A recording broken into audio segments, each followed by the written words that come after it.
আসসালামু আলাইকুম এভরিওয়ান, কেমন আছেন সবাই? আশা করি অনেক অনেক ভালো আছেন। তো আজকে আবারও একটা নতুন রেসিপি নিয়ে চলে আসলাম। আশা করি আপনাদের এই রান্নাটা অনেক অনেক ভালো লাগবে। আর প্রথমে বলে রাখি, যারা আমার চ্যানেল নতুন এই ভিডিওটা দেখছেন তারা প্লিজ আমাকে সাবস্ক্রাইব করবেন, প্লিজ প্লিজ প্লিজ। তো প্রথমে আমি এটাকে ছিলে নেব। আমি এখানে দুইটা রান্না করছি, আপনারা লোকজন হিসাবে একটু বেশি করে নিতে পারেন, কমও করে নিতে পারেন। আচ্ছা, এটার নাম কিন্তু সত্যিই আমি জানি না, এটা আর কি শসার মতো একটু খেতে হয়, আমি নাম জানি না। তো আমার আম্মু ছিলছে, তো আপনারা গেস করে বলেন তো এটা কী হতে পারে।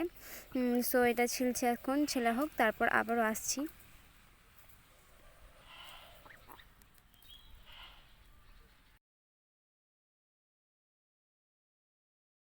আমার এখানে ছিলে নেওয়া হয়ে গেছে, মোস্ট কমপ্লিট। এখন এবার আমি সাইজ মতো কেটে নেব, যার যেরকম পছন্দ সেরকম সাইজ নিয়ে কেটে নিতে পারে।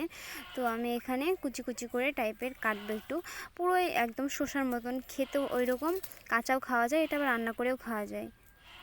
তো এখন কেটে নিই। আমি এটা কুচি কুচি করে কাটছি, আপনারা নিজের সাইজ মতন কেটে নিতে পারেন, যার যেটা পছন্দ। হ্যাঁ, এইরকম সাউন্ডগুলো না একটু ইগনোর করবেন, কারণ বুঝতেই তো পারছেন এখন ঈদ আসছে, তার জন্য আমাদের খাসিটা অনেক চিল্লাচ্ছে তার জন্য। তো একটা কালকে না পরশু দিনকে একটা ব্লগ ছেড়েছিলাম, সারাদিনের ব্লগ, তা সবাই দেখছি তো অনেক অনেক ভালোবাসা দিয়েছে, অনেকজন দেখেছে, আমার অনেক ভালো লাগলো, মোটিভেশন হলো। একজন কমেন্টে একজন আপু কমেন্ট করেছেন, অনেকটাই ভালো লাগলো সেটা পড়ে, আমি মোটিভেশনও করলাম। আর একজন দুটো আপু কমেন্ট করেছিল। তো আমি ভাবছি কি, যে রান্নার পাশাপাশি আমি ব্লগও বানাবো, যদি আপনাদের ভালো লাগে, তো আপনারা যদি ভালোবাসা দেন তো আমি ব্লগও দেওয়ার চেষ্টা করব। আমার টিউশন থাকছে, স্কুলও চালু হবে, তো তখন আমি তো অতটাও অ্যাক্টিভ থাকবো না, তবুও আমি রান্নার ভিডিও দেওয়ার চেষ্টা করব, এবং ব্লগ দেখি যদি সময় পাই তো ওটাও দেওয়ার আমি চেষ্টা করব।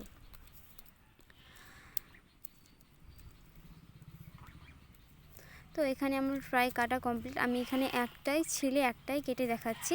আমি এখানে দুটো রান্না করছি যেহেতু, তো কাটা আর ছিলা সবাই পারে যেহেতু কম বেশি, তার জন্য ওটা দেখালাম না, জাস্ট একটাই কেটে দেখালাম। তো আমার এখানে কমপ্লিট। এবার আমি একে একে মশলাগুলো দিয়ে দিতে থাকবো। আমি এটা ধুয়ে একটা পাত্রের মধ্যে ঢেলে নিয়েছি। তো প্রথমে আমি দিয়ে দিয়েছি হলুদ গুঁড়ো, তারপর দিয়ে দিয়েছি লবণ, তো তারপর দিয়ে দেবো সামান্য একটু জল। এটাকে আমি সিদ্ধ করব, তার জন্য অল্প পরিমাণ জল দিয়েছি, কারণ এটা সিদ্ধ করতে বেশি সময় লাগে না, জাস্ট অল্প সময়ের মধ্যে সিদ্ধ হয়ে যায়। তো আমি অল্প পরিমাণ জল দিয়ে এবার আমি উনুনে বসিয়ে দিয়েছি। তো আমার সিদ্ধ অলমোস্ট হয়ে গেছে, আমি এবার নামিয়েও নিয়েছি।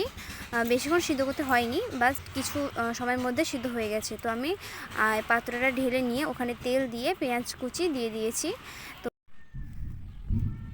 তো পেঁয়াজটা প্রায় হয়ে এসেছে, আমি এবার দিয়ে দিব আদা রসুনের পেস্ট, তো আমি দিয়ে দিয়েছি। তারপর দিয়ে দিব একটু সামান্য পরিমাণ লঙ্কা গুঁড়ো। লঙ্কা গুঁড়ো দিয়ে আমার কমপ্লিট। এবার দিয়ে দিব জিরে গুঁড়ো, তারপর দিয়ে দিব ধনে গুঁড়ো। সব মশলা দিয়ে আমার এবার কমপ্লিট। তো চলো এবার আমরা নাড়াচাড়া করে নিয়ে যাই। আর হ্যাঁ, শেষে দিয়ে দিলাম আমি একটা 5 ফোড়ন জিরা সম্বরা, ওটা দিয়ে ভালোভাবে নাড়াচাড়া করে নিলাম। তো চলো এবার এটাকে ঢেলে দেওয়া যাক। তো ঢেলে দিয়েছি। তো এটা একটু ফুটলে আমি এটাকে আবারও নাড়াচাড়া করে নামিয়ে নিব। আমি অবশ্য এটা খেতে মানে টেস্ট হয়, বাট আজকে আমি প্রথম খেলাম, আমি খাই না, আমাকে ভালো লাগে না, বাট আম্মু বলছে এভাবে রান্না করে দেখ, মানে অনেক টেস্ট হয়। তো সত্যি এভাবে রান্না করলাম তো অনেক টেস্ট হয়। তো ভাতের সঙ্গে আমি নিয়ে নিয়েছি, এক থালা ভাত খেয়েও নিয়েছি, অনেক টেস্ট হয়েছে। তো আপনারা কেউ যদি না এটা খেতে চান, এভাবে বানাতে